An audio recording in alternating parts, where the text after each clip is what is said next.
కూతురు ఉంది లేదంటే కుమారుడు ఉన్నారు ఆ ఇష్యూలో, అందుకే దాన్ని బయటికి రానివ్వట్లేదు అనే ఒక వార్త కలవరపెడుతోంది. ఎలా చూడాలి దాన్ని? అంటే ఇంకా ఆడపిల్లలు సేఫ్ ఎక్కడ ఉన్నారు? లేడీస్ హాస్టల్లోనే సేఫ్ లేకపోతే ఇంకా పిల్లల్ని చదివించుకోవాలని కూడా తల్లిదండ్రులు ఏం చేయాలి? ఇప్పుడు సిటీలో ఉన్న వాళ్ళకంటే ఇంటి దగ్గర కాలేజ్ ఉంటే వస్తారు వెళ్తారు, కానీ అందరికీ ఆ వెసులుబాటు ఉండదు కదా. పల్లెటూరు నుంచి వచ్చి చదువుకోవాలంటే కంపల్సరీ హాస్టల్స్ లో ఉండాలి. హాస్టల్స్ లోనే సహ విద్యార్థిని ఒక వాష్రూమ్ లో పై కెమెరా పెట్టి దాంతో 300 పైగా వీడియోస్ షూట్ చేసి అవి వాళ్ళ మీద చర్యలు తీసుకోమంటే మీనమేషాలు లెక్కించడం అంటే డెఫినెట్ గా వెనకాల ఎవరో పెద్ద హస్తం ఉంది, వెనకాల ఎవరో పెద్ద చెయ్యే ఉంది.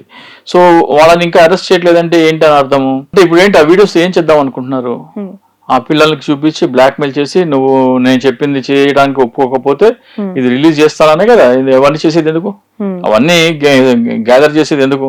సో అంటే ఆడపిల్లల కాలేజీలోనే సేఫ్టీ లేకపోతే ఇంకా ఏపీ సేఫ్ హ్యాండ్స్ అన్న పవన్ కళ్యాణ్ ఎక్కడ ఉన్నాడు? వీళ్ళందరూ ఏం చేస్తున్నారు?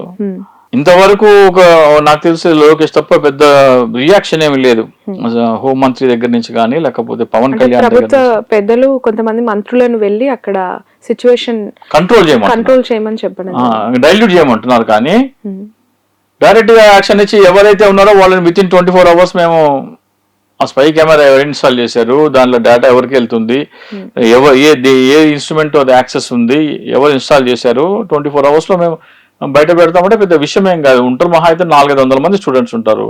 ఈ కంప్లైంట్ చేసిన స్టూడెంట్స్ ఎవరు అందులో ఉండరు. ఎవరెవరు కంప్లైంట్ చేయట్లేదు ఎదురు మీ మీదనే కేసు పెడతామంటారంటే ఇప్పుడు విషయం ఏంటంటే ఎవరైతే మాకు కేసు కావాలి అంటే మీ మీదనే ఎదురు కేసు పెడతామంటున్నారంట.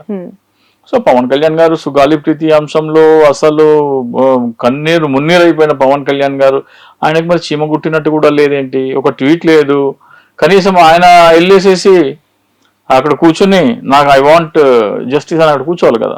డిప్యూటీ సీఎం వెళ్ళగలుగుతారా? ఎందుకు డిప్యూటీ సీఎం అంటే నేను అసలు ఆంధ్రప్రదేశ్ లో నేను అంటే అధికారంలోకి వచ్చిన తర్వాత ఒక పవన్ కళ్యాణ్ అభిమానులు ఉన్నారు. ఆంధ్రప్రదేశ్ లో గాలి పీల్చుకుంటే అదృష్టం అంట. జూన్ 4వ తారీఖున ఆయన నాకు చేసిన వాట్సాప్ మెసేజ్, ఆంధ్రప్రదేశ్ లో స్వేచ్ఛా వాయువులు పీల్చుకోవాలంట.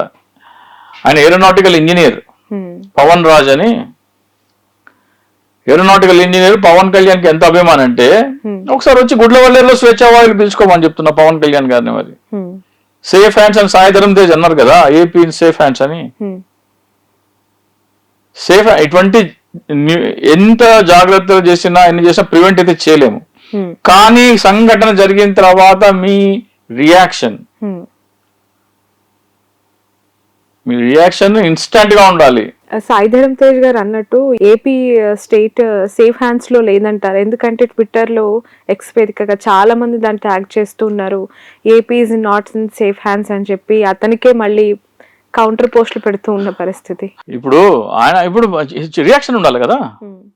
ఇప్పుడు మొన్న ఒక బ్లాస్ట్ ఏదో జరిగింది. బ్లాస్ట్ జరిగితే ఏమన్నారు పవన్ కళ్యాణ్ గారు, గతంలో ఎల్జీ పాలియం అసలు జరిగితే సేఫ్టీ ఆడిట్ ఉండాలన్నారు. ఇప్పుడు సేఫ్టీ ఆడిట్ ఉంటే పరిశ్రమలు పోతాయి, ఉద్యోగాలు పోతాయి అంటున్నాడు. అంటే ఎలా పల్టీ కొడతారు, దానికి ఒక లిమిట్ అంటూ లేదు.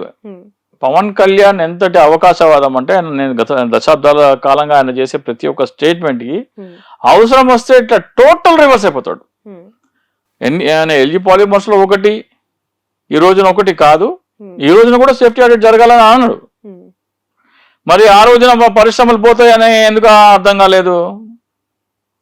సో చెత్త పన్ను విషయం కానీ ఏ విషయం అయినా సరే పవన్ కళ్యాణ్ పల్టీ కొడుతున్నాడు. సో పవర్ స్టార్ కాస్త పల్టీ స్టార్ అయిపోయాడు. ఇప్పుడు ఒక్కొక్క మాట మీద ఒక్కొక్క పల్టీ కొడతా ఉన్నారు.